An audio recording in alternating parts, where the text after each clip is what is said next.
Meet the cast. Christopher Walken, the gallant New Yorker film shooting star, with a gaze as sharp as his wit.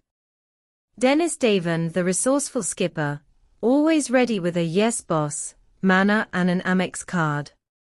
Robert Wagner, the Hollywood ex-pretty boy, married twice to the victim, 9 years her senior, standing suavely at 51 years old, still too charismatic to sink. Natalie Wood, the talented Hollywood star, a legend since the age of 4, the victim of the tragedy. "Wait a minute, you're not the captain?" asks Walken. "Absolutely not. Dennis is the skipper, but with an Amex card, so technically he could buy the title." Nat replies, "Then who's steering this thing?" "Bob is the captain." "That's right.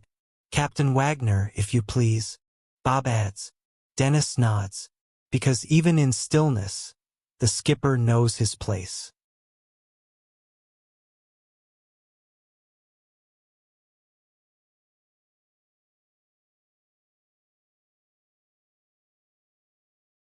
The failed escape.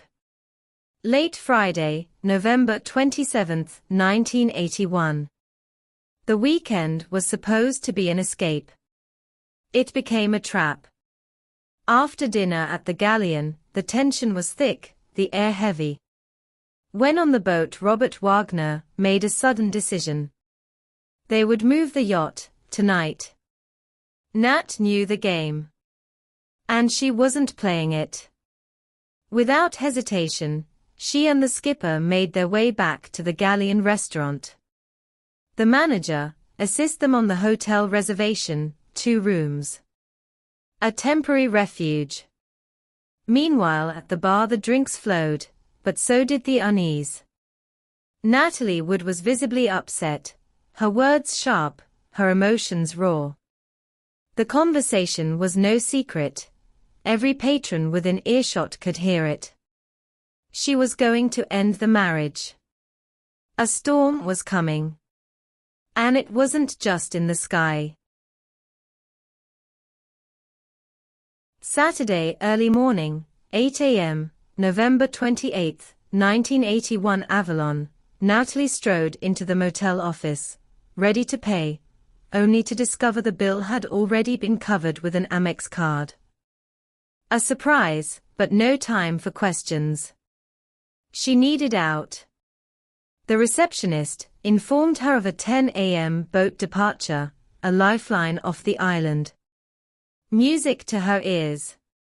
She was determined, escape from the weekend, from Bob Wagner. "If the captain comes, tell him I've gone to the boat dock."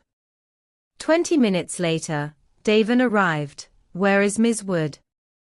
The receptionist saw him approach her at the boat dock, then watched as they both walked past the motel, heading toward the main pier. He wasn't just a skipper. He didn't let her board the public transportation. Was he reporting back? Stopping her? She wanted escape, boat, seaplane, anything, but he wouldn't let her go. Did he grab her arm? Did he murmur Wagner's name in warning? Back on the yacht, breakfast was made, dishes left unwashed, and freedom was lost. Nat told Walken she wanted out on the seaplane, but he replied, "Let me out of it." The yacht left for the secluded isthmus. Once there, Wagner and the captain napped and Natalie and Walken went ashore, another little escape. That evening, Wagner and Davin met them at the bar. The storm was coming.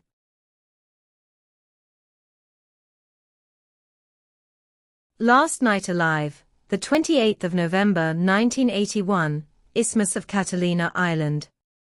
Natalie Wood, Bob Wagner, Dennis Davin and Christopher Walken left the restaurant at 10:15 p.m., Nat dressed in designer jeans, a yellow sweater, and a red down jacket, her last night out. The bartender confirmed that neither Natalie nor her husband appeared drunk, but the skipper and Wagner clearly did. By 10:30 p.m., tensions erupted on Splendor. Heated arguments escalated, and Wagner smashed a wine bottle on the table. Then came a physical fight, her stateroom, the back deck, until she ended up in the freezing water. Between 11:05 and 11:20 p.m., Marilyn and John Wayne from the Capricorn boat heard her pleading for help, but when Harbor Patrol was contacted, a rescue helicopter was coming from Avalon, but later, it was dismissed as a publicity stunt and cancelled. At midnight, Wagner turned to whiskey, downing drink after drink for the next 90 minutes, not worried, nervous. Then, at 1:30 a.m., a cryptic radio call, "Easy Rider, are you cruising in the vicinity?" "No, well, this is Splendor. We think we may have someone missing in an 11-foot rubber dinghy." In the aftermath, at the Wood residence at his bedside and armed with his solicitor, Wagner couldn't recall the red down jacket, the same one she wore that night, the same jacket Dr. Nogu said doomed her survival chances. Following Wagner's distasteful remark, "She likes hopping from boat to boat," the initial search was scattered. Some boat owners searched the beach, pier, and inland, led by Davern, but seasoned seamen knew the wind carried her to sea, not land.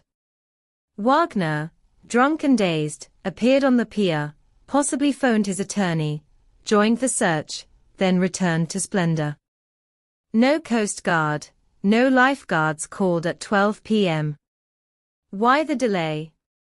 At 7:44 a.m., Natalie Wood was found dead. The dinghy surfaced soon after. The initial forensic examination ruled it a probable drowning, an accident. The identifier. Skipper Dennis Davern, notified kin. Her husband Robert Wagner,